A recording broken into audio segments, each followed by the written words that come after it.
Ganito, may magpapacheck sa atin ng MOSFET. Ito ay itong value G025N04.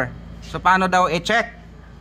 So normal lang naman din, katulad na ibang MOSFET ang pag-check nito. Kaya lang, ang paa nito ay 8. Ito, tutok natin dito. Papakita natin yung configuration niya. So sa sobrang liit, halos di makita. Tabi ka muna doon. Itong dulo, itong malaki, yan yung drain. Tapos nag-iisa dito sa bandang kaliwa, yan yung gate. Itong tatlong magkasunod, yun yung source. So sa pag-check niyan, ganito yan. I-set lang natin ng times 10. So ngayon, i-check natin. Yung drain at saka source, merong diode reading yan. Ayan, itong diode reading yan. Ayan o, normal lang yan, diode reading. So kung binaliktad natin, pinagpalit, wala. Ngayon, kunin natin yung positive o negative test probe, i-trigger natin sa gate. Yan o, naka-trigger sa gate. Balik tayo. Nagkaroon siya. I-diskarga. Nawala. Ayan, nawala. Karga. Balik. Nagkaroon. Diskarga. Nawala. So, ganun lang. Pagka ito, nilagyan mo ng gate voltage, merong contact na yung drain at saka source.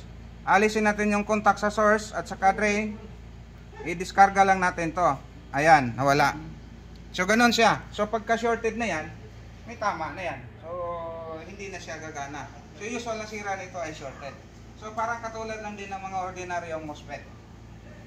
Tingnan natin dito. Tingnan natin itong itong MOSFET na to. 1, 2, 3, 4, 5. Check natin yan kung may sira ba dyan. Pero hindi mo magagawa yung charge-discharge doon kung nasa board. Kasi may contact ng iba yan. Kaya hanggang mangyayari mo lang dyan, i-check mo yung diode reading nito. Itong drain at saka source. Tingnan natin. Drain at saka source, dapat hindi babaliktad yan. Charge lang yan. Normal lang to. Yan capacitor charge yun eh. Tapos dito sa kabila. Walang reading pag binaliktad.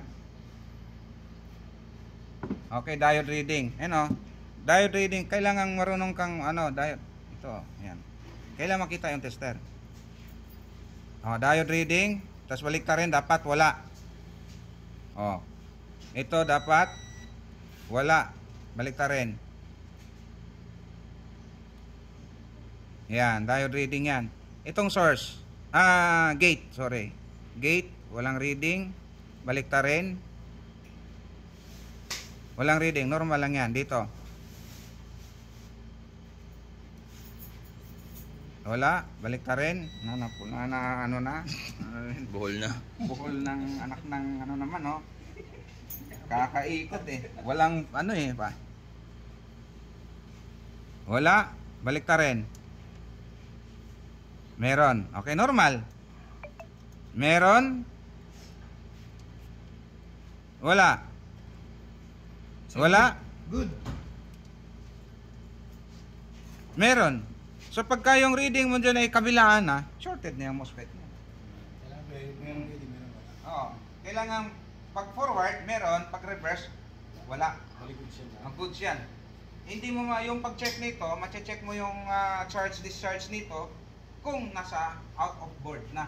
Pero pag dito, hindi mo magagawa yon kasi meron siyang contact na doon. May impedance na yan eh. Accurate din yan, sir, no? Malalaman mo talagang buo sila kahit nakakapit. Ang makikita mo lang dito is either open or shorted. Pero malaking bagay na yun. Malaking bagay na yan, nasira siya. Kasi hindi ka rin basta-basta magtanggal yan eh. Oo. Kasi nakahinang yan eh. Tama. Naka-hot air maganda gamitin dyan. Pero sabi mo nga buo to eh. Talagang sinira mo lang to. Tama yan kasi malaki sinira nito pagka Saka hindi ka matututo, sir, pag hindi ka rin sacrifice. Ganun yung pag-check ng Ikaw, check mo na. Tanong ko lang, sir. Ito, Alright.